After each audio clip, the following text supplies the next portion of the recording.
This is All India Radio. In the program Spotlight, we now bring you a discussion on 7th Global Technology Summit, Geopolitics of Technology. The participants are Shashank, former diplomat, and Simran Sodhi, journalist. Today we are discussing the 7th edition of the Global Technology Summit, which was inaugurated by External Affairs Minister Dr. S. Jaishankar. He also pointed out that India is today deeply linked with the rise of Indian technology, and we also see worldwide technology is making an impact on the geopolitics also of the world. Ambassador Shashank, when you see the rise of technology and how technology is slowly gaining a place when it comes to geopolitics, how significant is this Global Technology Summit today? Well, this has become extremely important ever since the COVID situation arose, and most countries, whether developing or developed, they really had no immediate answer to this crisis. And we found that several countries suffer grievously. Therefore, technology became extremely important in this for the livelihood of the people, and geostrategically also, because one of the first countries to develop the vaccine was China. And now we are finding that China, even after double vaccination of almost 90% or more than 90% of its people, is having very high level of COVID cases.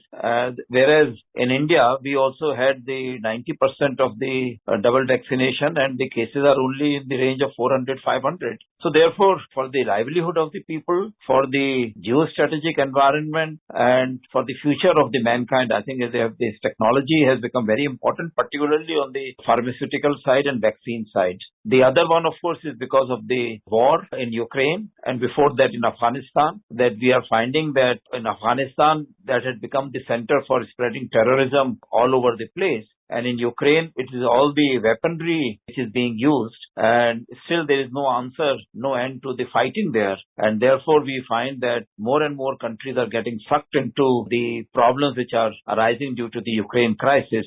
So I think this is very, very important. Technology has become an extremely important factor. India being the chairman of the G20 now from the 3rd of December will naturally have to take the lead on the economic and technological matters during its presidency.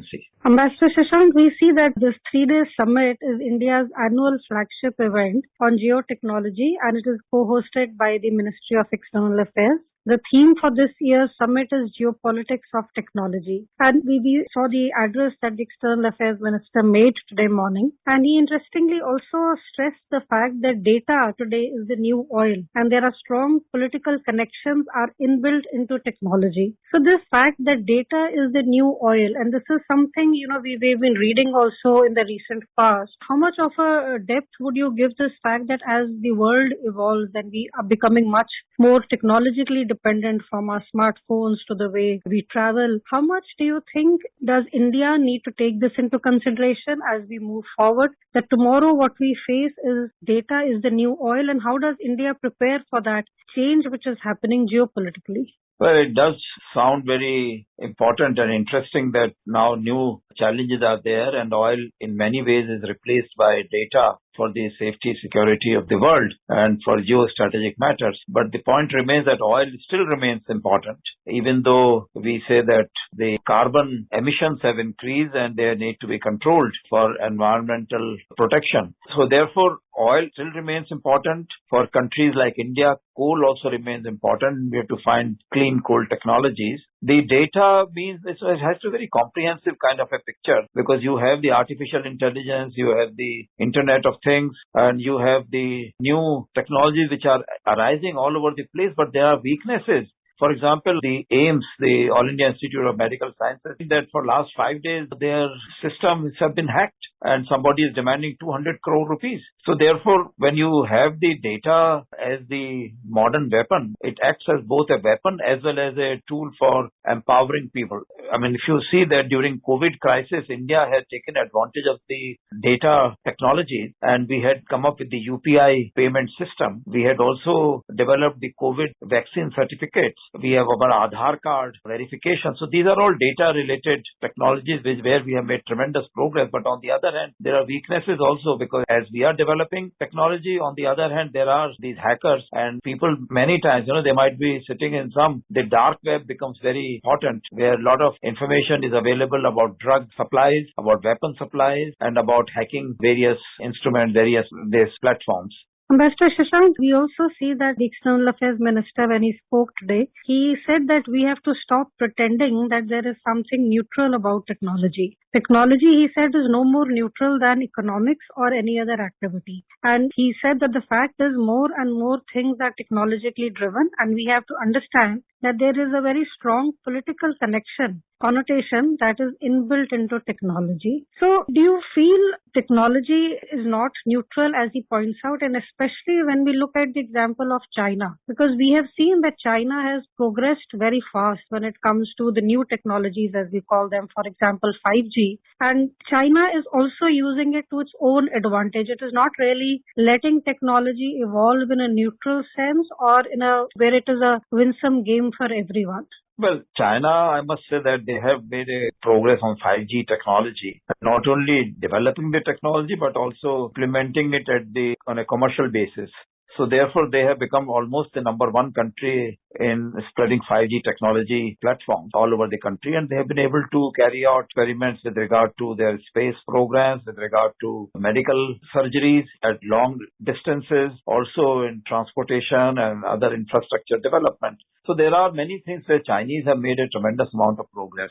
There's no doubt about it. But the point is that since the Chinese mindset remains very much controlled by the Communist Party ideology, where they feel that whatever party has once decided, that has to be implemented by all the 1.145 crore people. So that becomes the primary driver for the Chinese technology development, that it has to be subservient to the Communist Party doctrines. Therefore, a country like India has to take the lead in making sure that people's aspirations are fully taken into account, whatever technological development takes place. And of course, India has the weakness that applied sciences and technology, we have made developments, there's no doubt. But we are still quite weak in basic sciences, where we find that Dr. Narayan Murthy recently had complained that because of the various schools for preparing for IITs and other examinations, most of the attention of the Indian students and youngsters is on rote learning, not on inquisitiveness, not in research-minded development. Therefore, that remains a weak area, and India has to work very hard on this education side, that where we can develop the basic sciences and research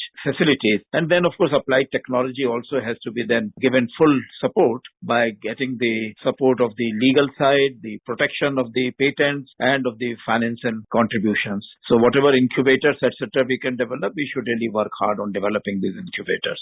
Mr. Shashank, we also see that a lot of analysts have written about how Europe is trying to navigate this US-China rivalry when it comes to the new technologies. And a lot of analysts point out that the European Union has also fine-tuned its defensive toolbox to prevent unwanted transfers of European technology to China. And the reason, of course, being security concerns, that one is not very comfortable sharing a lot of things with China. Do you feel that, as we move forward, this is a possibility that will continue to exist, because we see Chinese technology everywhere? And how do you think can India then safeguard it? We find Europe trying to navigate it. Do you think this is something that India will also have to do, navigate this supply chain which comes from China and the US-China rivalry in the advanced technologies? Well, US-China rivalry is of very recent origin. I think President Trump was the one who talked about it, because if I remember President Biden's or Vice President level, when he had made so many statements from 2014 onwards, he had continuously been saying every year that China's rise in technology and economic development is very good for China and for the world. Every year he had been repeating the same statement. So therefore, these rivalries are very new origin, and we do not know how far it will go and how it will affect a country like India. Because we had seen during the American-China rivalry that there was also feeling that there should be some kind of a G2 development, whereby these two superpowers should be able to control the whole world and the technology spread. As far as the Europeans are concerned, they are really worried not only about China, but also the technology which comes from USA. And the platforms like Twitter and like Facebook and many others which have been developed in USA. So the Europeans want more openness on that from the American side. They would like the information on the European people available within Europe, and also taxation, etc., to be paid to the European governments. And I think India will therefore have to take into account all these factors. We also see that of late, this has been the technology-centric perspective, as some people have called it. This is also becoming quite apparent when we look at some of the recent visits of the Prime Minister, for example, the PM when he was in the US and he met the American CEOs, the Quad summits and the meeting with the US President Biden. We also see that in the joint statements which were released later, both countries in the India-US joint statement, both countries resolved to cooperate in key technologies that define innovation processes and agreed to build stronger linkages in the private sector in critical areas like pharmaceuticals, semiconductors, biotechnology, and IT. And the PM, of course, had met the CEOs of Blackstone. Do you see India already ahead of the sense that India understands that tomorrow the world will belong to the one who is ahead technologically? And hence, when we look at the Quad summits or the PM and the US President meeting, we find technology featuring quite high these days. No, you are absolutely right. As the new era will be of the new technologies, and India will have to take the lead. We have been able to come up to a level whereby we have come almost on level with the technological development in financial transfers, in availability of the smartphones, etc. And let's say for holding our elections, for Aadhaar card, our documents presentation. So there we have come almost on par with the other countries in the world. And in many cases we have succeeded far more than others. But now we have to really take a clear-cut lead that if we want India to stand on its own feet and on its own efforts, so we will have to make sure that we collaborate with the other countries, but at the same time we try to develop our own technology. So therefore this Atmanirbharta campaign which Prime Minister has started, this is going to be an important base for our new developments. And I think that perhaps all of us, all the policymakers and the young generation especially, have to keep that in mind. Mr. Shashank, if we look at the figures also, we see that it is predicted that India will emerge as a massive consumer of emerging technologies by the next decade. It is estimated that by 2025, India will have over 900 million internet users, and India's energy demand is also expected to be around $8.6 trillion in 2040, which is a growth which would be faster than any other country in the world. So do you feel that this scale at which India is consuming technology, the fact that internet is so widely available and spread in India also will help India and probably the citizens of India to be at par with the richer nations of the world? Because when we talk of poverty and rich and poor nations, technology is also becoming one of the issues, that who has access to technology and who doesn't have access to technology. Well, India as a whole, of course, would come up to the same level as the other countries. But I think as the differences exist between the developed and developing countries, the same way technology is not an equalizer. So within India also, there would be a few billionaires and then a very large number of people at the middle class level or at the lower grades. And they would be technologically deprived in many ways. And one will have to make sure that their interests are also fully taken into account